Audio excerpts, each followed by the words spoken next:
Good morning students, मैं Rishiraj Yadav, team CLC और CLC के इस ऑनलाइन एंड डिजिटल प्लेटफॉर्म पर आप सभी का वेलकम करता हूं। आज हम बात करेंगे रनिंग हॉर्स बैच के बारे में। और रनिंग हॉर्स बैच जो है उसमें फर्स्ट चैप्टर को डील करेंगे और वो फर्स्ट चैप्टर है डाइजेशन एंड एब्जॉर्प्शन, पाचन तथा अवशोषण या पाचन एवं अवशोषण। इस चैप्टर को हम अलग अलग 12 लेक्चर में डिवाइड करेंगे और उस 12 लेक्चर में फर्स्ट लेक्चर में कुछ सब टॉपिक्स, सेकंड में कुछ सब टॉपिक्स, थर्ड में कुछ सब टॉपिक्स, इस तरीके से पूरे चैप्टर को हम डिवाइड करेंगे। और सभी सब टॉपिक से रिलेटेड डे बाय डे आपके पास यह काम होना चाहिए कि जो सब टॉपिक कवर हुआ है उससे related stage first, stage second, stage third और स्टेज फोर्थ में जितने भी क्वेश्चन हैं वो होम असाइनमेंट की फॉर्म में आप बनाते रहें। कहने का मतलब यह हुआ कि डेली का दिया हुआ काम यदि डेली संपन्न हो जाए तो आपके दिमाग के ऊपर क्वेश्चंस का और थ्योरी का प्रेशर नहीं बढ़ेगा। क्लियर है मेरी बात? और जितने ज्यादा क्वेश्चन की प्रैक्टिस करेंगे आप उतने ही अच्छी आपकी किसी भी टॉपिक के ऊपर कमांड होगी और आपको एक रफ आइडिया मिलेगा कि एग्जाम में किस तरीके के क्वेश्चन पूछे जाते हैं। क्लियर है यहां तक सभी को मेरी बात?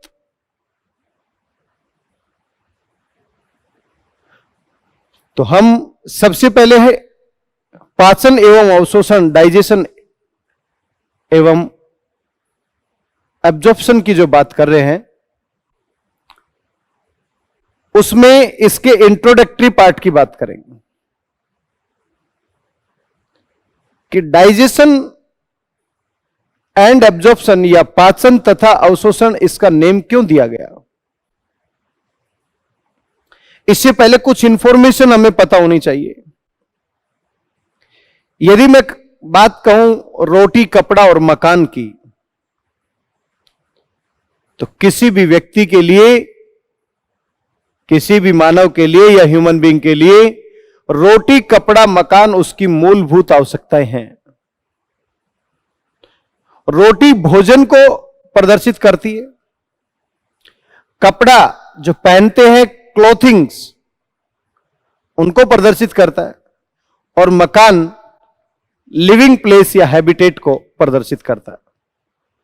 इसका मतलब मैं ये कह सकता हूं कि भोजन सभी सजीवों की मूलभूत आवश्यकता है, मानव के लिए नहीं। आप ये भी समझे कि जो भोजन है ये सभी सजीवों की मूलभूत आवश्यकताओं में से एक है। और मूलभूत आवश्यकताएं कौन कौन सी है? रोटी है, कपड़ा है एंड मकान। मकान लिविंग प्लेस, रहने का स्थान, कपड़ा बॉडी को कवर करने के लिए जो क्लॉथिंग्स है वो, और रोटी मीन्स भोजन।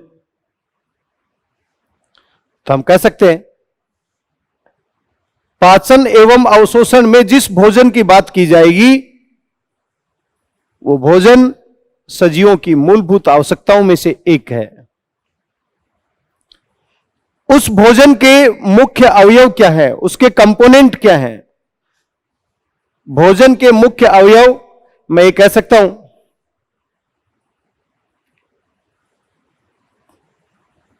कार्बोहाइड्रेट या वसा या प्रोटीन। मुख्य अवयव या मेन जो कंपोनेंट है कार्बोहाइड्रेट, वसा और प्रोटीन है। लेकिन अल्प मात्रा में, मुख्य अवयव का मतलब ज्यादा मात्रा में जो हमें चाहिए वो तो कार्बोहाइड्रेट, वसा और प्रोटीन, लेकिन अल्प मात्रा में क्या चाहिए? विटामिन है, इसके अलावा मिनरल्स है, खनिज लवण। अल्प मात्रा में बेटा इसकी भी आवश्यकता होती है, विटामिन और खनिज लवणों की। तो हम कह सकते हैं पाचन एवं अवशोषण में जिस भोजन की बात की जाएगी वो भोजन सभी सजीवों की मूलभूत आवश्यकताओं में से एक है, और उस भोजन के मुख्य अवयव के रूप में हम कार्बोहाइड्रेट, वसा और प्रोटीन को ले सकते हैं, लेकिन अल्प मात्रा में विटामिन एवं खनिज लवणों की आवश्यकता भी होगी। तो बेटा जी जो मैंने अभी ये लाइनें आपको एक्सप्लेन की हैं, उनमें से मुख्य अवयव की बात कर रहा है तो इसको बोलते हैं मेन फूड सोर्स, मींस भोजन के मुख्य स्रोत कार्बोहाइड्रेट, वसा और प्रोटीन है, और इन्हीं को बोलते हैं प्रोक्सिमल फूड सोर्स, मींस भोजन के प्रोक्सिमल स्रोत। और अल्प मात्रा, इसका मतलब ये ट्रेस अमाउंट में चाहिए, ये माइन्यूट अमाउंट में चाहिए, अल्प मात्रा में चाहिए, इनको बोलते हैं प्रोटेक्टिव फूड सोर्स। क्लियर है बेटा? तो आपसे पूछा जाए भोजन के मुख्य अवयव या प्रोक्सिमल कार्बोहाइड्रेट, वसा और प्रोटीन, भोजन के माइन्यूट या ट्रेस या प्रोटेक्टिव विटामिन और खनिज लवण। भोजन की आवश्यकता क्यों पड़ी यह भी पता होना चाहिए, क्योंकि उस भोजन से हमें क्या मिलेगी? ऊर्जा मिलेगी, तथा बहुत सारे ऐसे कच्चे कायिक पदार्थ भी मिलेंगे। तो मैं कह सकता हूं उसी भोजन से हमें ऊर्जा, एनर्जी मिल रही है, एवं कई कच्चे कायिक पदार्थ, मीन्स यहां पर ऊर्जा के साथ साथ में कायिक पदार्थ भी मिलते हैं। यह तो बात हुई उस भोजन के अंदर मेन सोर्स कौन है, माइन्यूट सोर्स कौन है, और भोजन की आवश्यकता क्यों पड़ी, भोजन मूलभूत आवश्यकताओं में से एक है, इसके बारे में। इसके अलावा हमारे शरीर में जल या वाटर का भी इंपॉर्टेंट रोल है। इस जल की आवश्यकता क्या है? जल के निर्जलीकरण को रोकना, डिहाइड्रेशन को प्रिवेंट करना, तथा इसी जल का रोल क्या है? जो मेटाबॉलिक एक्टिविटीज है या उपापचय क्रियाएं हैं उनमें महत्वपूर्ण भूमिका निभाता है।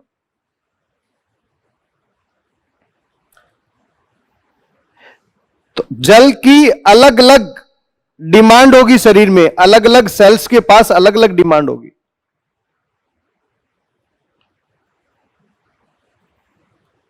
भोजन से रिलेटेड यदि मैं बात करूं तो उस भोजन का मुख्य अवयव कौन है, अल्प मात्रा में कौन कौन सी रिक्वायरमेंट होगी, यह जब पता लग जाएगा तब आपके दिमाग में यह आएगा कि हमारा शरीर जो है, भोजन के अंदर उपस्थित जो भी ये मुख्य अवयव तथा अल्प मात्रा में उपयोग में आने वाले अवयव जो भी हैं, उनको हमारा शरीर उनके मूल रूप में उपयोग नहीं कर पाता है। जैसे कार्बोहाइड्रेट है पॉलीसेकेराइड की फॉर्म में, वसा है, प्रोटीन है, प्रोटीन पॉलीपेप्टाइड की फॉर्म में है, वसा है ट्राइग्लिसराइड की फॉर्म में है, कार्बोहाइड्रेट है पॉलीसेकेराइड की फॉर्म में। तो इनका जो मूल फॉर्म है उस फॉर्म में हमारा शरीर उसको उपयोग नहीं कर पाएगा। क्यों नहीं कर पाएगा? क्योंकि इनका मूल रूप जो है वो क्या है बेटा जी? जटिल है, कॉम्प्लेक्स है। तो मैं कह सकता हूं हमारा शरीर भोजन में उपलब्ध जैव रसायनों को उनके मूल रूप में उपयोग नहीं कर पाता है। मूल रूप में उपयोग क्यों नहीं कर पा रहा है? क्योंकि वो मुख्य अवयव जो है कार्बोहाइड्रेट, वसा और प्रोटीन, वो बड़े तथा जटिल अणु हैं। पहले हमें बड़े तथा जटिल अणुओं को छोटे अणुओं में या साधारण या सिंपल अणुओं में परिवर्तित करना पड़ेगा। बड़े या जटिल अणुओं को छोटे अणुओं में या साधारण या सरल अणुओं में परिवर्तित करना, इसी को हम बोलते हैं पाचन।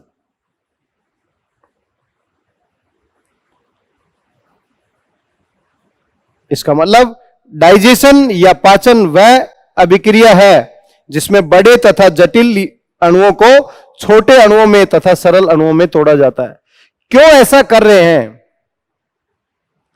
क्योंकि जटिल अणुओं का हमारी आहार नाल से अवशोषण संभव नहीं हो पाता है, जबकि साधारण सरल या जो माइक्रो मॉलिक्यूल्स है, छोटे अणु है, उनका अवशोषण हमारी आहार नाल से आसानी से संभव हो पाता है। तो जो ये पाचन है, ये कैसी अभिक्रिया है? ये मैकेनिकल और केमिकल मीन्स यांत्रिक तथा रासायनिक अभिक्रिया है। तो पाचन को यदि डिफाइन किया जाए, पाचन को यदि परिभाषित किया जाए तो कैसे कहेंगे? पाचन वह यांत्रिक और रासायनिक अभिक्रिया है जिसमें बड़े जटिल अणुओं को छोटे अणुओं में तथा साधारण सरल अणुओं में परिवर्तित किया जाता है।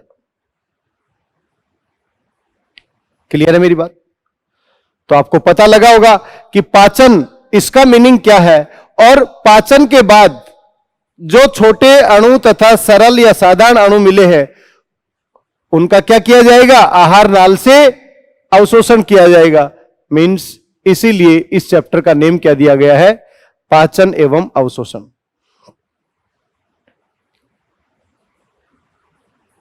आखिर किसी भोजन के पाचन की आवश्यकता क्यों पड़ी?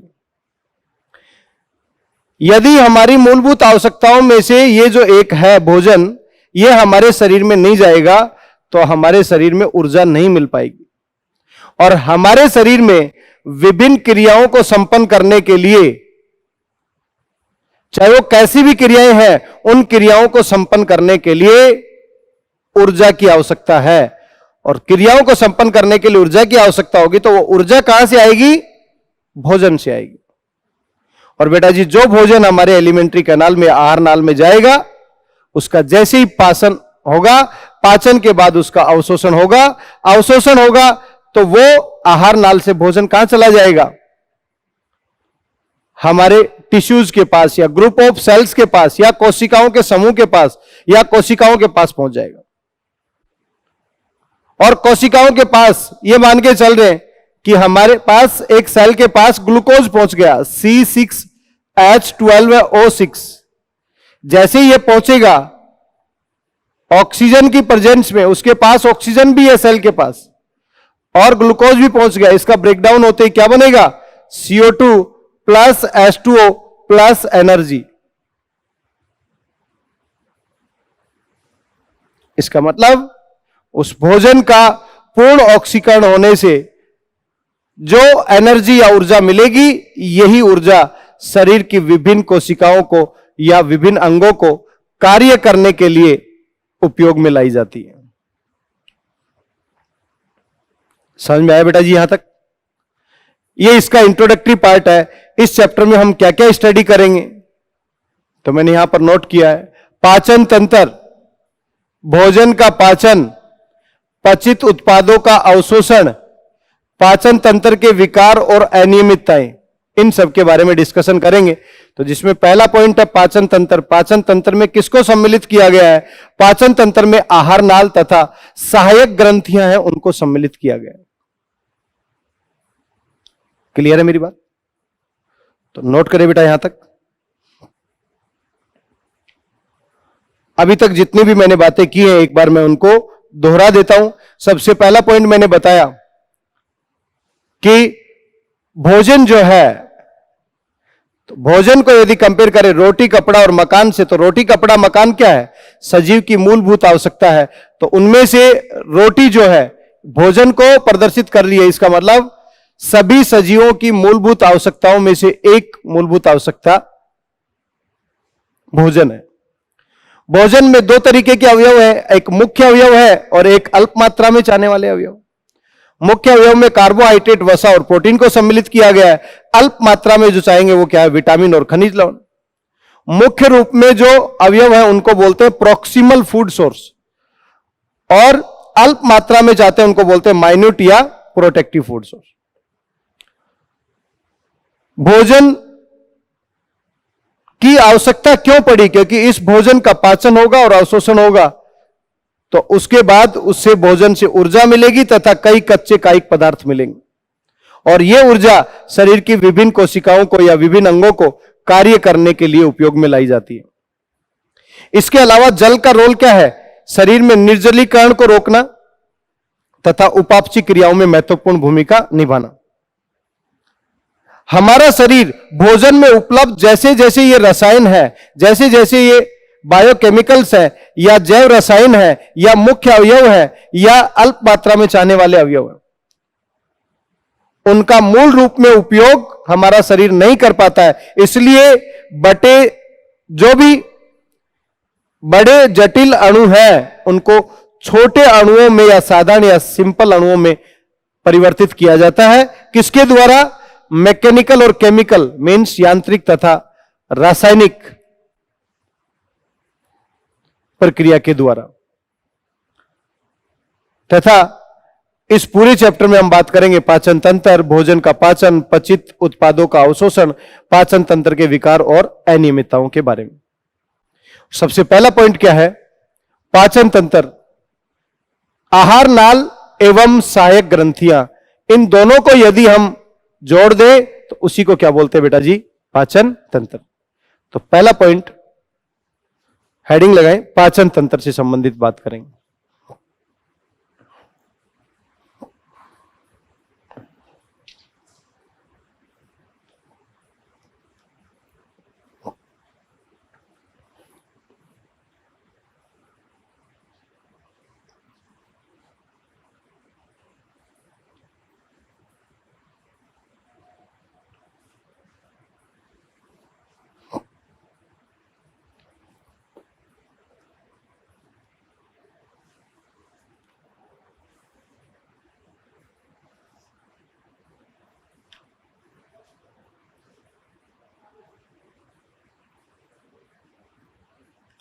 पाचन तंत्र, इस पाचन तंत्र के दो भाग। पाचन तंत्र को बोलते बेटा जी डाइजेस्टिव सिस्टम। बेटा इंग्लिश के वर्ड याद रखे ज्यादातर आपको, क्योंकि कॉलेज में कोई हिंदी नहीं बताएगा। एलिमेंट्री कैनाल मीन्स आहार नाल plus associated gland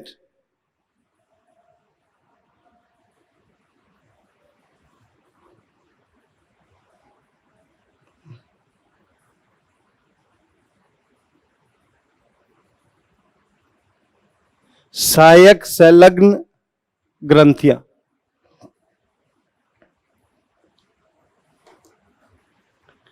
associated gland या सहायक संलग्न ग्रंथियां, इसमें किसको सम्मिलित किया गया है?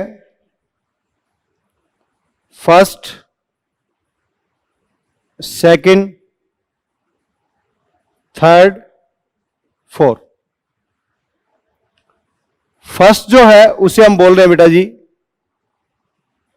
लीवर या यकृत या जिगर।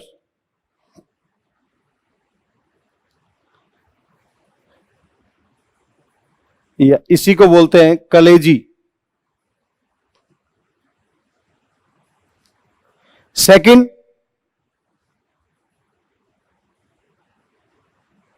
गॉल ब्लैडर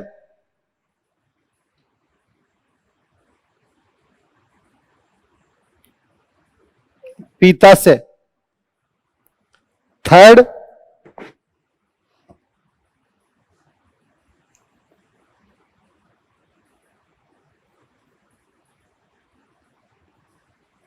पैनक्रियाज या अग्नाशय। फोर्थ,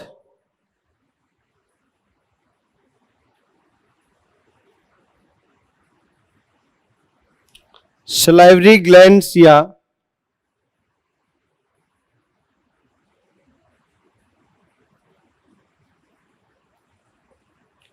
लार ग्रंथियां।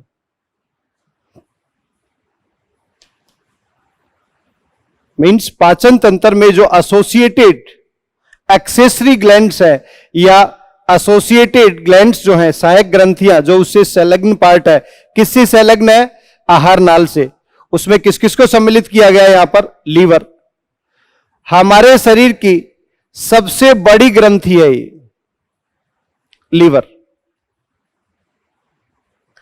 गॉल ब्लैडर पीताशय, पैनक्रियाज अग्नाशय और सलाइवरी ग्लैंड्स लार ग्रंथियां। मीन्स आपसे पूछ लिया जाए कि एसोसिएटेड ग्लैंड्स में किस किस को सम्मिलित किया गया है, तो आप बता सकते हैं।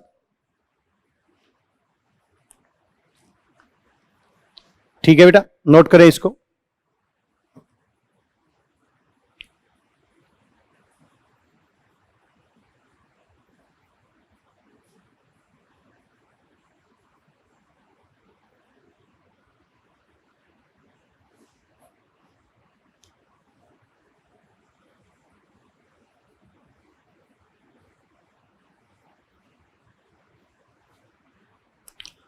अगला भाग है एलिमेंट्री कैनाल या आहार नाल। आहार नाल में कौन कौन से भाग है? आहार नाल में सबसे पहले आपको यह पता होना चाहिए कि हमारी आहार नाल या एलिमेंट्री कैनाल कैसी है। हमारे पास पूर्ण आहार नाल है, मीन्स कंप्लीट एलिमेंट्री कैनाल। अब आपको यह पता होना चाहिए कि पूर्ण आहार नाल किसे बोलेंगे या अपूर्ण आहार नाल किसे बोलेंगे। एक साइड में यहां पर एक ओपनिंग और दूसरी साइड में यहां पर दूसरी ओपनिंग। ये माउथ या मुख, और ये दूसरी ओपनिंग जो है ये है एनस या गुदा। जिस भी एलिमेंट्री कैनाल में इस तरीके से दो ओपनिंग है, यहां से फूड इनटेक होगा और यहां से अनडाइजेस्टेड अपचित भोजन बाहर निकलेगा, उसे बोलते हैं पूर्ण आहार नाल। इसके अलावा इस आहार नाल में जब भ्रूणीय परिवर्धन होता है तो ब्लास्टोपोर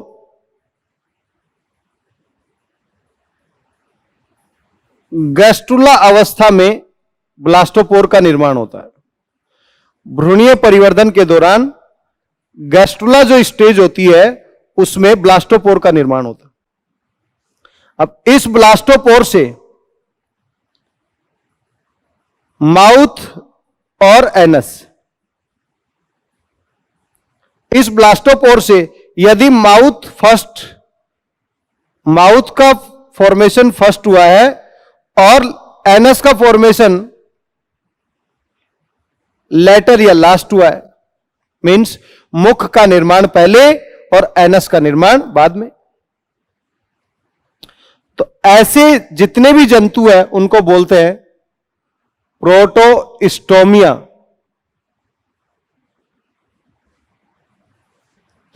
लेकिन मानव में क्या हुआ है? मानव में इसका अपोजिट हुआ है, मींस सबसे पहले ब्लास्टोपोर से एनस का निर्माण हुआ है, एनस फर्स्ट और माउथ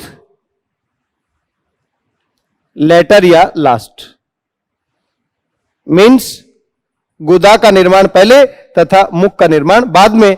ऐसे जंतुओं को बोलते हैं ड्यूटेरोस्टोमिया।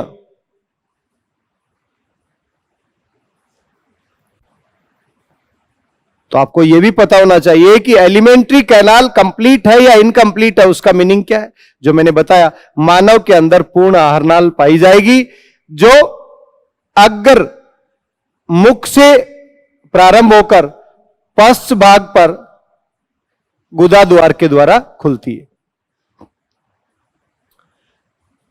इस मुख और एनस में सबसे पहले निर्माण किसका हुआ? तो हमें भ्रूणीय परिवर्धन देखना पड़ेगा। तो मैं कह सकता हूं भ्रूणीय परिवर्धन, उसके दौरान एक स्टेज होती है गैस्ट्रुला स्टेज, गैस्ट्रुला अवस्था, और उसमें एक ओपनिंग बनती है जिसे बोलते हैं ब्लास्टोपोर। यदि ब्लास्टोपोर से पहले मुख का निर्माण होता है और फिर गुदा का निर्माण होता है तो उसे बोलते हैं प्रोटोस्टोमिया जंतु। लेकिन मानव में कैसा हुआ है? पहले गुदा का निर्माण हुआ है और फिर मुख का निर्माण हुआ है। इट मींस मानव कैसा है? ड्यूटेरोस्टोमिया। मींस ये प्रोटोस्टोमिया जंतु की पहचान है और ये ड्यूटेरोस्टोमिया जंतु की पहचान। इसका मतलब मानव में पूर्ण आहार नाल पाई जाती है तथा मानव एक ड्यूटेरोस्टोमिया एनिमल्स की कैटेगरी में आता है। क्लियर? अब आपको यह पता होना चाहिए कि इस एलिमेंट्री कैनाल में कौन कौन से भाग है।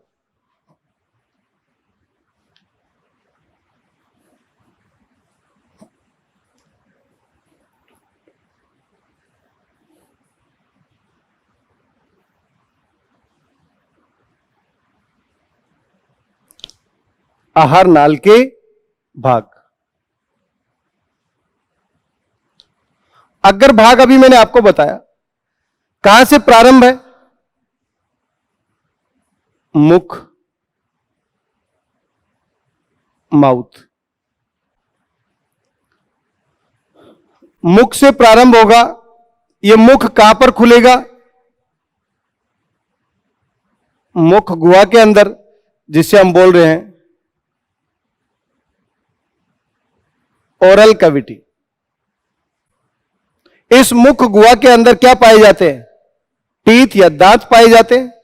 और मुख गुहा के अंदर पेशी संरचना के रूप में जिह्वा या टंग या जीभ पाई जाती है।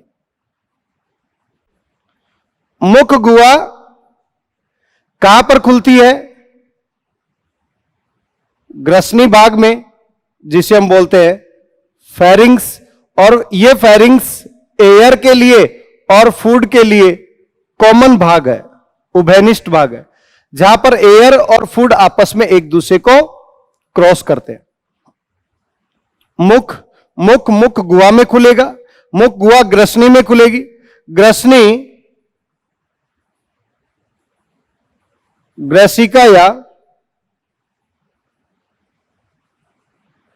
ईसोफेगस में खुलती है। ग्रेसिका जो है ये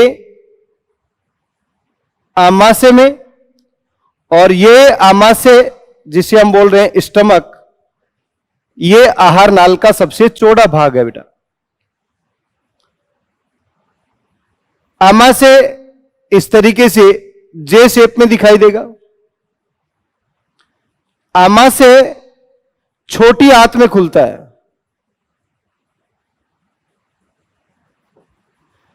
और छोटी आंत के अलग अलग भाग है। इसका जो पहला भाग है सी शेप में दिखाई देगा,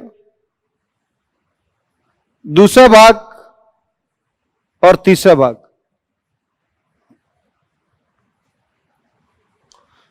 सी शेप में जो दिखाई देगा उसे बोलते हैं ड्यूडेनम,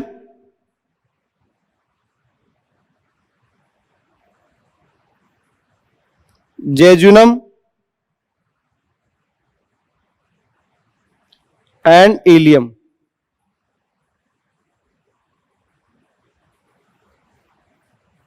छोटी आंत के अलग अलग भाग ड्यूडेनम, जेजुनम और इलियम, जिनमें से इस छोटी आंत का सबसे छोटा भाग जो है वो क्या है? ड्यूडेनम। क्लियर? छोटी आंत को छोटी आंत क्यों बोला गया है? क्योंकि इसका डायमीटर या व्यास देखेंगे तो आपको कम दिखाई देगा, लेकिन बेटा इसकी लंबाई बड़ी आंत से भी ज्यादा है। छोटी आंत कहां पर खुलेगी?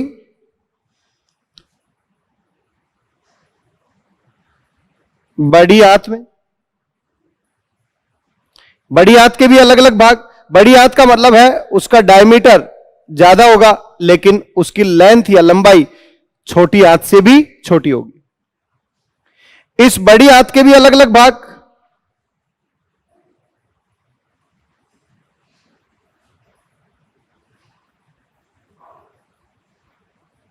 सीकम या अंधनाल, कोलोन एंड रेक्टम।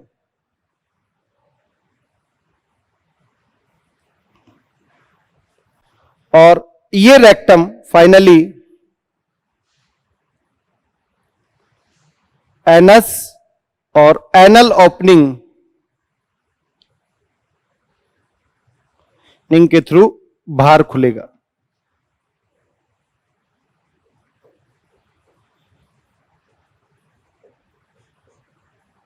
शरीर से बाहर खुलता है।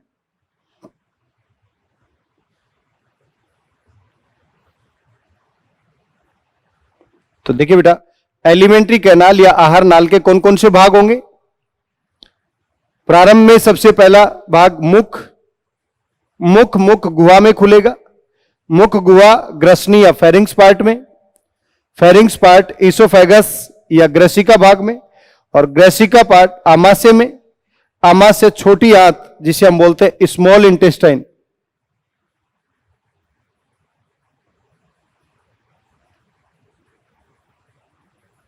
स्मॉल इंटेस्टाइन के भी 3 अलग अलग भाग, ड्यूडेनम, जेजुनम और इलियम। ये इलियम जो इसका लास्ट भाग है, इलियोसिकल वाल के थ्रू या इलियोसिकल कपाट के थ्रू बड़ी आंत में खुलेगा। बड़ी आंत को हम बोल रहे हैं लार्ज इंटेस्टाइन। और इस लार्ज इंटेस्टाइन के भी अलग अलग भाग, caecum, colon and rectum. Caecum अंधनाल, कोलोन एंड रेक्टम। और रेक्टम फाइनली एनस में खुलेगा और एनस एनल ओपनिंग के थ्रू शरीर से बाहर खुलेगी। इस कोलोन जो है उसके भी अलग अलग भाग हैं। इस तरीके से कोलोन का अलग अलग भाग दिखाई देगा, ऊपर की तरफ जाता हुआ इस तरीके से, और फिर नीचे की तरफ आता हुआ, और फिर इस तरीके से। तो हम ये मान के चल रहे हैं ये कोलोन जो है उसके अलग अलग भाग है। कोलोन का ये असेंडिंग भाग है जिसे बोलते हैं आरोही भाग। ये ट्रांसवर्स कोलोन है। और ये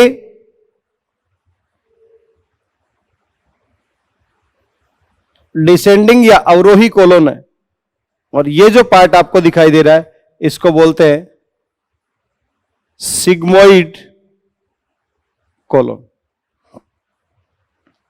क्लियर? क्लियर है यहां तक सभी को? तो नोट करें आहार नाल या एलिमेंट्री कैनाल के कौन कौन से भाग हैं। नेक्स्ट पॉइंट देखिए बेटा, डायग्राम के बेसिस पर हम देखेंगे आहार नाल तथा संलग्न ग्रंथियां मीन्स एलिमेंट्री कैनाल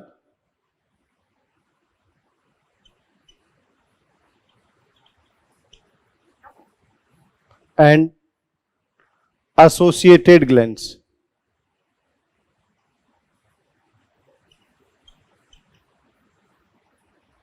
यहां पर एलिमेंट्री कैनाल जो है उसके कौन कौन से पार्ट है और एसोसिएटेड ग्लैंड है वो कौन कौन सी है। तो एसोसिएटेड ग्लैंड में मैंने आपको बताया लीवर, इसके अलावा गॉल ब्लैडर, इसके अलावा पैनक्रियाज, इसके अलावा सैलिवरी ग्लैंड्स मीन्स लार ग्रंथियां, अग्नाशय, पीताशय और यकृत। क्लियर? लीवर कहां पर है? इसे हम लेबल कर रहे हैं ए, इसे लेबल करेंगे बी, इसे लेबल करेंगे सी, इसे लेबल करेंगे डी। तो यहां पर ये जो पार्ट आपको दिखाई दे रहा है ये है ए पार्ट, लीवर। हमारी बॉडी के लार्जेस्ट ग्लैंड है बेटा ये। इसी के अंदर जो ये पार्ट आपको दिखाई दे रहा है ये पार्ट है बी, गॉल ब्लैडर। मींस ए वाला पार्ट ये कौन सा है? यकृत या लीवर। बी वाला पार्ट गॉल ब्लैडर या इसी को बोलते हैं पीताशय। नेम यहां पर बता रहा है पीताशय। मींस पीत का मतलब होता है बाइल, आशय का मतलब होता है जहां पर स्टोर होता है वो जगह। इसका मतलब उस पीत का संश्लेषण या बाइल का संश्लेषण या फॉर्मेशन या उसका निर्माण किसने किया? यकृत ने। लेकिन उसको संग्रह किसने किया? पीताशय ने। दोनों की स्ट्रक्चर वाइज लोकेशन पता लग गई आपको कि कहां पर स्थित होती है। पैनक्रियाज सी पार्ट, ये जो आपको पार्ट दिखाई दे रहा है इसे बोल रहे हैं सी पार्ट या अग्नाशय।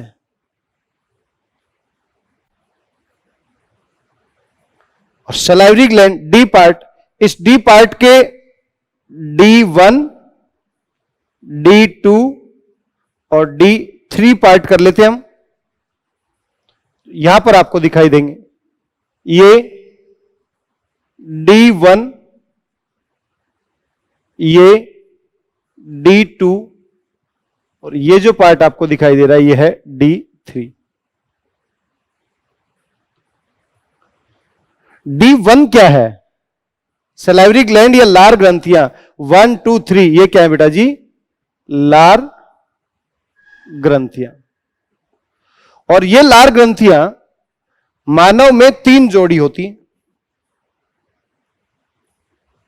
3 जोड़ी मींस टोटल कितनी हो गई? 6। 3 पेयर के फॉर्म में। फर्स्ट जो है इसे नाम दे रहे हम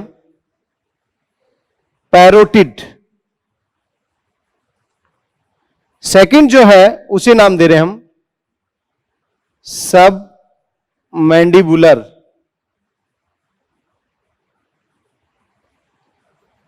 या इसी सेकंड का नाम ये भी है सब मैक्सिलरी। और थर्ड जो है उसे नेम दे रहे हम सब लिंगुअल। मींस हमारी एलिमेंट्री कैनाल और एसोसिएटेड ग्लैंड इन दोनों को ऐड कर दिया जाए तो हमारे पास क्या मिलता है? पाचन तंत्र या डाइजेस्टिव सिस्टम। Digestive system. उस डाइजेस्टिव सिस्टम में यदि एसोसिएटेड ग्लैंड की बात की जाए तो कौन कौन सी यहां पर बेटा?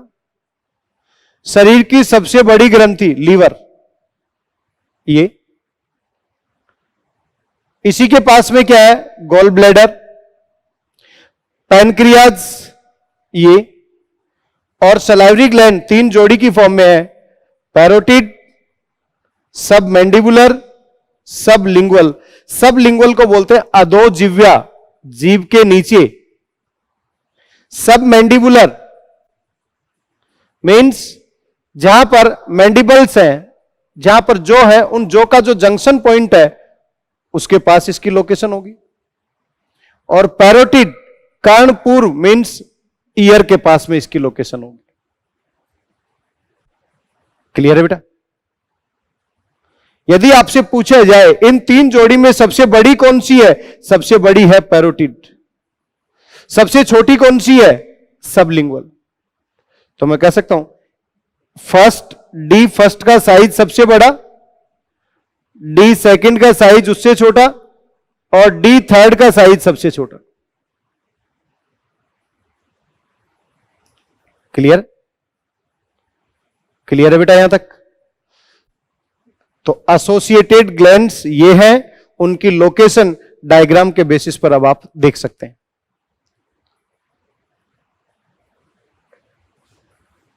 तो ये संलग्न ग्रंथियां जो है, ये वाला पार्ट हमने कवर किया है। इसका मतलब अब हमें एलिमेंट्री कैनाल का जो पार्ट है उसमें क्या क्या नेम है वो भी देख लेने चाहिए।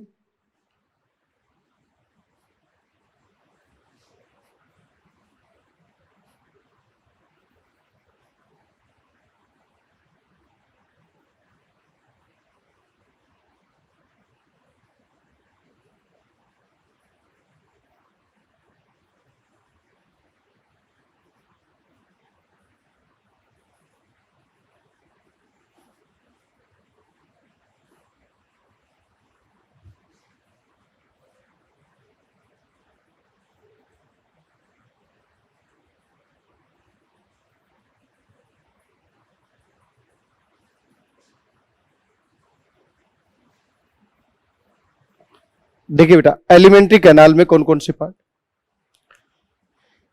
ये जो पार्ट आपको दिखाई दे रहा है, माउथ, इसे बोलते हैं मुख।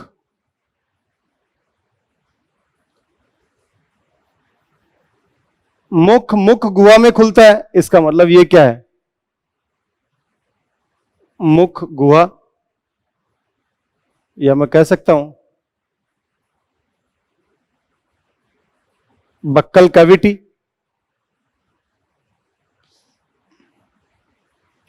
उसके बाद ये अपर पार्ट एयर के लिए, और ये लोअर पार्ट, ये वाला पार्ट किसके लिए, फूड के लिए।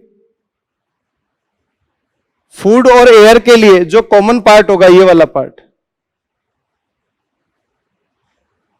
ये कौन सा पार्ट होगा बेटा, फेरिंग्स, मीन्स ग्रसनी वाला भाग। यहां पर ये ग्लैंड कौन सी है, ईयर के पास में, तो हम कह सकते हैं पैरोटिड ग्लैंड। ये ग्लैंड कौन सी है, सब मैंडिबुलर, या इसी का नेम क्या है, सब मैक्सिलरी। और ये जो आपको पार्ट दिखाई दे रही है क्या है, सब लिंगुअल। मीन्स मैं ये भी कह सकता हूं, ये जो सलाइवरी ग्लैंड है या लार ग्रंथियां हैं, इन सब की लोकेशन ओरल कैविटी से बाहर है, लेकिन ये सभी ओपन कहां पर होंगी, ओरल कैविटी के अंदर। इसका मतलब कहीं ना कहीं सब लिंगुअल, सब मैंडिबुलर और पैरोटिड से नलिकाएं जुड़ी हुई हैं जो मुख गुहा में आकर ओपन होंगी। इसका मतलब सब लिंगुअल, सब मैंडिबुलर और पैरोटिड ग्लैंड, ये क्या है, एक्सोक्राइन या बहिस्रावी ग्रंथियां हैं, जिनके पास कौन सा पार्ट है, ट्यूबुलर पार्ट है। नेक्स्ट, ये फेरिंग्स पार्ट इस ट्यूब में ओपन हो रहा है, इस ट्यूब को हम बोल रहे हैं ईसोफेगस। ईसोफेगस क्या है, ग्रसी का भाग। और दूसरी साइड में जो ये पार्ट आपको दिखाई दे रहा है, इस पार्ट को बोलते हैं ट्रैकिया। मींस ये वाला पार्ट वायु मार्ग वाला हो गया, और ये वाला भोजन वाला। ईसोफेगस इस चैम्बर में खुल रहा है, ये हमारे एलिमेंट्री कैनाल का या आहार नाल का सबसे चौड़ा भाग है, इसे हम बोलते हैं आमाशय या स्टमक। ये जो पार्ट आपको दिखाई दे रहा है इस तरीके से,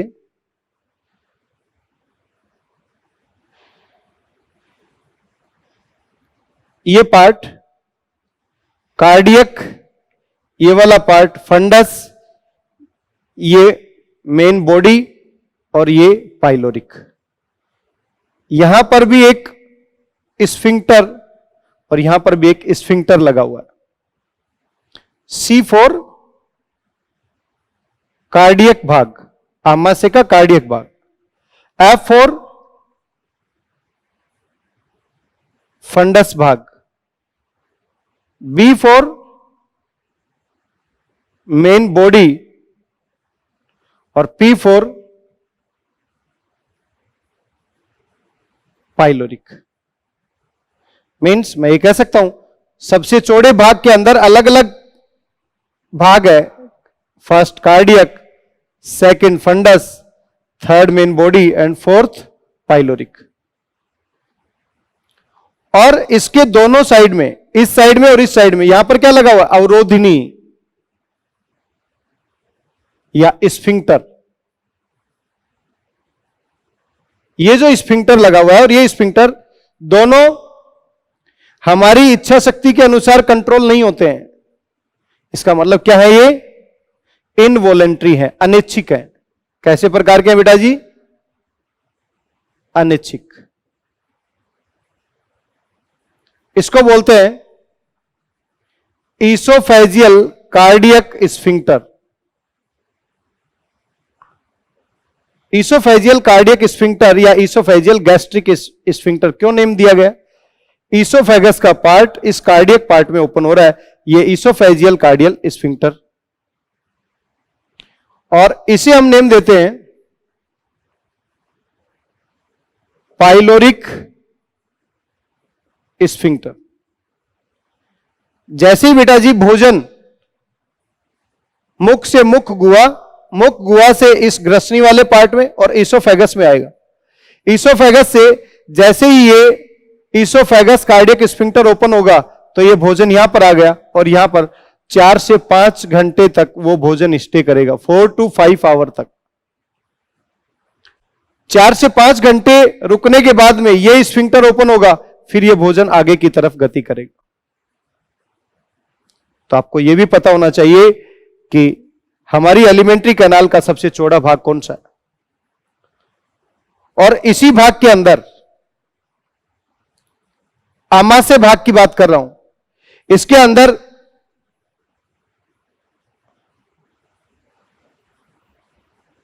ऑब्लिक मसल्स पाई जाती हैं। एलिमेंट्री कैनाल के अंदर लॉन्जिट्यूडनल मसल भी हो सकती है, सर्कुलर भी हो सकती है, लेकिन ऑब्लिक मसल जो है वो केवल आमाशय भाग में उपस्थित होती है। इसका मतलब आमाशय भाग में लॉन्जिट्यूडनल तो है ही है, सर्कुलर भी है, उसके अलावा ऑब्लिक या तिर्यक पेशियां भी पाई जाती हैं। स्टमक के बाद जो ये आपको सी शेप का भाग दिखाई दे रहा है, इसको बोलते हैं ड्यूडेनम।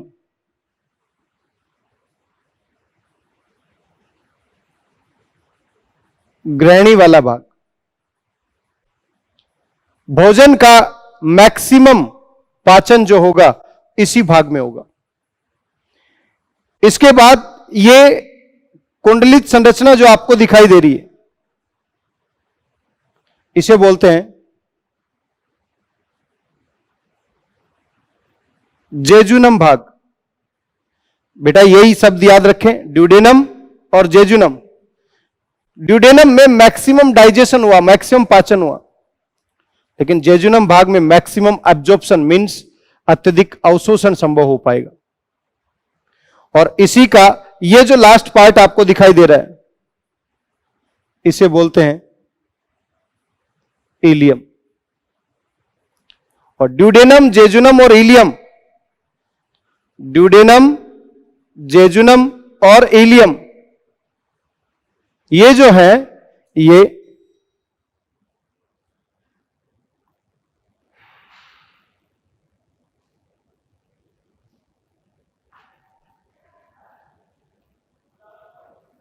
ड्यूडेनम, जेजुनम और इलियम, ये किसके भाग है? स्मॉल इंटेस्टाइन के, मींस छोटी आंत के। लेकिन आपको पता है छोटी आंत लंबाई में लंबी आंत से भी बड़ी होती है, तो इसे छोटी आंत क्यों बोला? क्योंकि इसका डायमीटर और व्यास क्या है? कम है। क्लियर है बेटा? ये जो स्ट्रक्चर आपको दिखाई दे रही है आमाशय, ये इस तरीके से दिखाई दे रही है, इसको बोलते हैं जे शेप। और ड्यूडेनम जो है वो किस शेप में दिखाई देगी? सी शेप में आपको दिखाई देगी। तो ये छोटी आंत वाला भाग हो गया। छोटी आंत का जो इलियम है ये इस भाग में ओपन हो रहा है, ये भाग जो है इसे बोलते हैं बड़ी आंत का पहला भाग है सीकम या अंधनाल, और इस सीकम या अंधनाल के अंदर सहजीवी जीवाणु या सिम्बायोटिक बैक्टीरियाज प्रेजेंट होते हैं।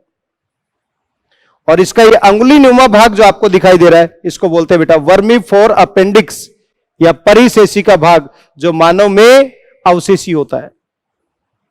ये क्या है? वर्मीफोर अपेंडिक्स।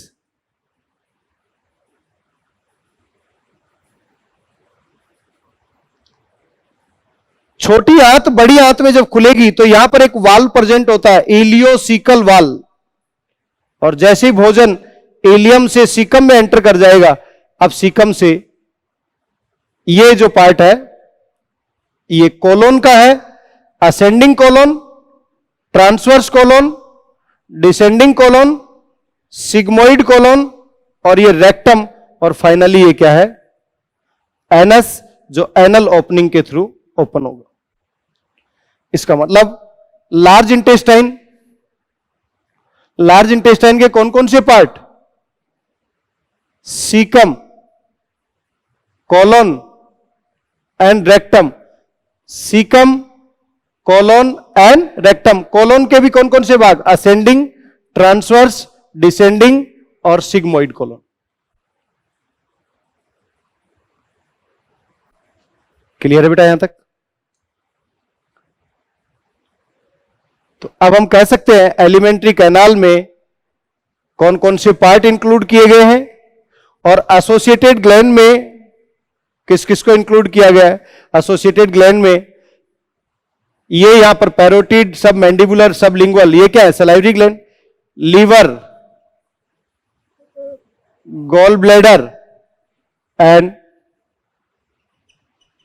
पैनक्रियाज। तो बेटा जी लेबलिंग से रिलेटेड भी क्वेश्चन पूछा जा सकता है, डायग्राम देकर आपसे लेबलिंग से रिलेटेड क्वेश्चन पूछ सकता है। क्लियर है मेरी बात यहां तक? तो मैं अपनी बात को समराइज करता हूं, आज मैंने क्या क्या डिस्कशन किया है। सबसे पहले मैंने आपको यह बताया कि डाइजेशन और एब्जॉर्प्शन मींस पाचन और अवशोषण, इस चैप्टर को नेम क्यों दिया गया, आखिर हमारी बॉडी के अंदर पाचन की आवश्यकता क्यों है। हमारे शरीर में, या मैं कह सकता हूं सजीवों के शरीर में कुछ मूलभूत आवश्यकताएं हैं, उनमें से एक आवश्यकता है भोजन। उस भोजन की क्या इंपॉर्टेंस है हमारे शरीर में? हमारे शरीर में बहुत सारी क्रियाओं को संपन्न करने के लिए एनर्जी की आवश्यकता है। वो एनर्जी कहां से आएगी? उस भोजन से आएगी। फिर मैंने आपको बताया कि डाइजेशन क्या है, कैसी प्रोसेस है, एक मैकेनिकल यांत्रिक, एक केमिकल रासायनिक, यह प्रक्रिया है एक, जिसमें बड़े बड़े अणुओं को छोटे छोटे अणुओं में तोड़ा जाता है। छोटे अणुओं में क्यों तोड़ा गया उसकी इंपॉर्टेंस भी बताई मैंने, क्योंकि बड़े अणुओं को उनके मूल रूप में, जैसे उनका मूल रूप है, उस फॉर्म में अवशोषित नहीं किया जा सकता। तो सबसे पहले उनको छोटे अणुओं में तोड़ा जाता है, सिंपल और सरल अणुओं में तोड़ा जाता है। फिर मैंने आपको बताया ह्यूमन डाइजेस्टिव सिस्टम। हमारे शरीर में डाइजेस्टिव सिस्टम की बात की जाए तो डाइजेस्टिव सिस्टम क्या है? कंप्लीट। कंप्लीट का मीनिंग क्या है? प्रोटोस्टोमिया का मीनिंग क्या है? ड्यूटेरोस्टोमिया का मीनिंग क्या है? और फिर मैंने आपको यह बताया डाइजेस्टिव सिस्टम में किसको इंक्लूड किया गया है? Alimentary canal plus associated glands को। और एलिमेंट्री कैनाल और एसोसिएटेड ग्लैंड को दोनों को ऐड कर दिया जाए तो हमारे पास पूर्ण पाचन तंत्र मिलता है।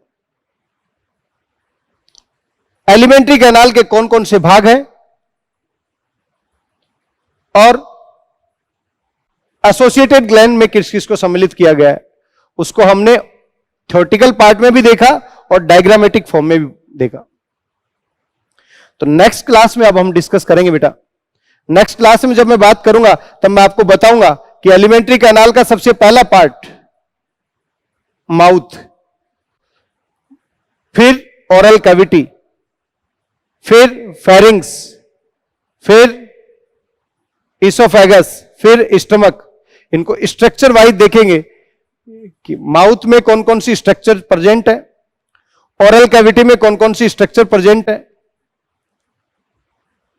तो आपको डिटेल डाइजेशन एंड एब्जॉर्प्शन से रिलेटेड इंफॉर्मेशंस के बारे में पता लगेगा। तो बेटा जी आज के लिए इतना ही।